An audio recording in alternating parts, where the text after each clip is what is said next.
ఎవరికైతే కోవిడ్ వచ్చి తగ్గిపోయిందో వాళ్ళకి ఈ మోకాల సమస్యలు, ఈ కీళ్ళవాతం అనేది ఎక్కువగా వస్తున్నాయని వింటున్నాం. ఊహనేనా నిజమను? Avascular necrosis of the hip joint అనేది పోస్ట్ కోవిడ్ కాంప్లికేషన్స్ కి ఇప్పుడు వస్తుంది. తుంటి ఎముక పైన ఉండేటువంటి భాగంలో సర్క్యులేషన్ సరిగ్గా లేకపోవటం వల్ల ఎండిపోయినట్టు అయిపోతుంది, వాస్కులేషన్ తగ్గిపోతుంది, దానివల్ల వస్తుంది. దీనిలో 4 స్టేజెస్ ఉంటాయి. ఫస్ట్ స్టేజ్ అంటే కొద్దిగా లైట్గా నొప్పి ఉంటుంది ఈ ఎముకల దగ్గర. సెకండ్ స్టేజ్లో మెట్లు ఎక్కేటప్పుడు కానీ, నడిచినప్పుడు కానీ, రోజు చేసే పనులలో కొద్దిగా డిఫరెన్స్ కనపడుతుంటుంది. థర్డ్ స్టేజ్ అంటే నడకలో చాలా మార్పు వస్తుంది.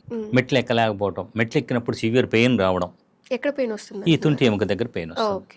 ఫోర్త్ స్టేజ్ అంటే పూర్తిగా కొలాప్స్ అయిపోతుంది, అసలు నడవలేకపోవటం. నెక్స్ట్ ఏంటంటే సివియర్ పెయిన్, రెండు కాళ్ళ మధ్యలో డిఫరెన్స్ వస్తుంది, దానివల్ల గైట్ చేంజ్, ఇవన్నీ ఏర్పడతాయి.